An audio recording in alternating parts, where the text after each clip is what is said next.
Hello, welcome back to Teach Someone to Read. I am Mary McCool-Berry. I am a reading and dyslexia specialist with 37 years of teaching practice with children and adults. Today, you will have a challenge. So hopefully you did your homework, your brain work. I don't call it homework. I call it brain work for 2.1. Today, your brain will be really challenged. It will be running uphill to try to read words that are called pseudo words or nonsense words. They don't make any sense, but your brain will have to look at the letters and figure out the sound association for those letters. So let us begin. Okay. Here are the nonsense words or pseudo words. Those of you that are watching, and you can find this on YouTube, go to Teach Someone to Read. I'd like you to look at these words, try to read the word out loud to yourself, and then I'll read it. Before you begin, if you're writing these words down, it's a good idea to box the welded sounds. So these are the sounds that are closely joined together, and you are going to box them because they make one welded sound. All right, let's begin. Try the first word. Jong. Thing. Wonk. Shing. Wonk. Zang. Ank. Mank. Bing. Hong. Vung. Quink.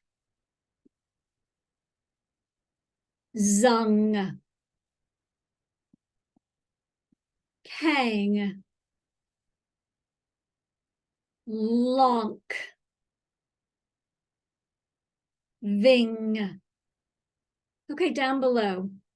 H-I-N-K. I-N-K says ink, hink. Q-U, remember, says wha. Q-U-A-N-G, quang. G says g, ank, gank. V-ong, vong. Z-ank, zank. F-ong, fong. Y says ya, ing, ying. W-ung, wung. J-ing, ing. Z-unk, unk. I'm going to show you my tile board now, and I'd like to share with you all of these welded sounds, and let's review them right now. Repeat after me. A-N-G, ang. I-N-G, ing.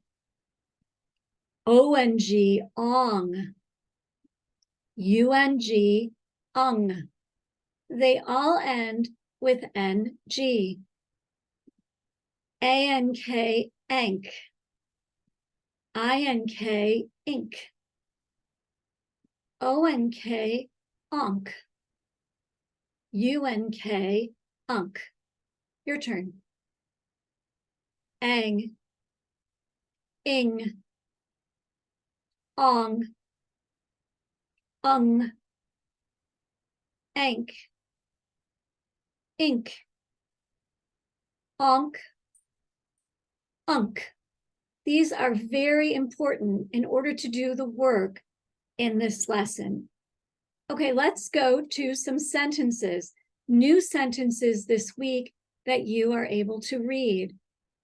Okay, at the top of this page are all the high frequency words that I asked you to practice reading and spelling. Could, now, should, asked, her, how, would, were, come, my. All right, let's go through first. I'm going to grab my highlighter and let's highlight any of the welded sounds that you see in each sentence. Oh, I spotted one. O-N-G, ong. I-N-G, ing. A-N-G, ang. I-N-G, ing. Oh, here's another one. I-N-G, ing. I-N-G, ing. U-N-G, ung. A-N-G, ang. I-N-G, ing. U-N-K, unk. So if you have a pencil, you might want to box those welded sounds. Okay, let's begin. Let me get a different color here. First sentence, Bess could hit the gong now. Remember, we scoop words together so that you don't sound like you're reading as a robot. The words are strung together so they're nice and smooth. Could Ben have that ring for Jill?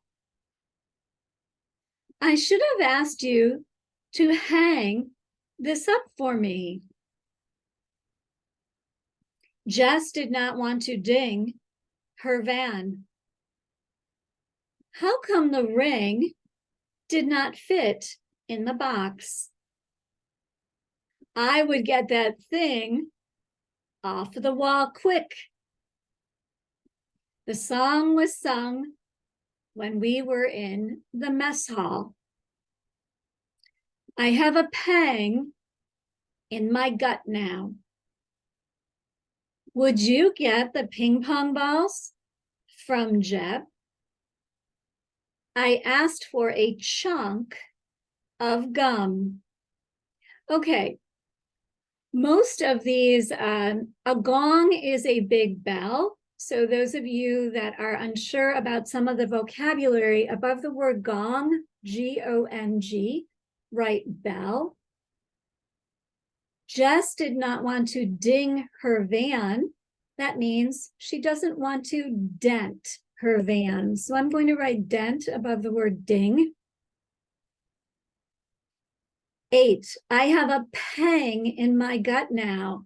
I have a pang, it's something that hurts. So I'm writing something that hurts above that word. And number 10, I asked for a chunk of gum. A chunk is a large piece. Let me highlight those vocabulary words and what they mean. Let me go to this and my red. Okay, gong is a bell. A ding is a dent. A pang is something that hurts. And a chunk is a large piece. So those of you that are listening, and I know you're all over the world, but if you could take a look at this YouTube, then you could copy the sentences and then scoop. Let's go through them one more time. Bess could hit the gong now. Could Ben have that ring for Jill?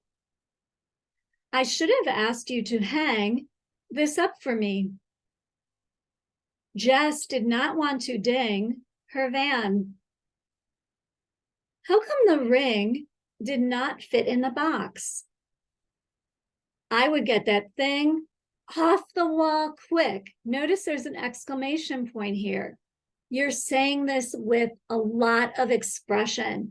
I would get that thing off the wall quick. When you see a question mark, your voice goes up. The song was sung when we were in the mess hall. I have a pang in my gut now. Would you get the ping pong balls from Jeb? I asked for a chunk of gum. All right, are you ready for another story? Last week, we read The Pink Moth, the moth with pink wings. Today, we are going to read for the win. So I have scooped the title. I'll talk about the pictures later. Let me scoop this as I read. Tim and Ed had a ball, but the net on the shed had a big rip in it. So wherever I pause, I stop the scoop. They both asked Dad if he would fix the net. Dad was quick to get the net all set. Now, Tim and Ed can have fun. Ed tosses the ball at the net, and it hits the back of the rim with a bang. But the ball does not fall in. Then Tim gets the ball and sinks it into the net. Could he be on his way to a win? Ed thinks not yet, and he does not let up. Ed gets the ball and makes a dunk shot. Then he hangs from the rim. When the ball gets back to Tim, Ed dashes to the left and yanks the ball from Tim. Then Ed hits a long shot for the win. Ed and Tim now sit to chat. Ed says, "Thanks, Tim. How fun was that? We should now play ball a lot. Our shots with the ball do rank at the top." All right, you'll notice that I have boxed several of these welded sounds you've learned. A-N-G, ang, I-N-K, ink, A-N-G, ang, U-N-K, unk. And then you'll also see that I have drawn pictures. We call these annotations. And what that means is that you are drawing what you visualize in your mind as you read. This is a very, very good comprehension strategy. So if you have a pencil and you're reading, stop at the end of each paragraph and draw some pictures so that you remember what you're reading. Also, go through and find all of the welded sounds. Okay, we're going to go back to page 1, the high frequency words. Can you read them? Can you spell them? Her, were, how, now, could, would, should, asked. So these are necessary for you to be able to read and spell. So have someone tell you the word, and I'll do this now, and you try to spell it on paper without looking. Her, were, how, now, could, would, should, asked. I am so grateful for your time, and I will be back with another lesson. We'll begin a new lesson in the next episode. Have fun reading, and please let me know in the chat box if there's anything that you would like specifically. I am Mary McCool-Berry, and this is Teach Someone to Read.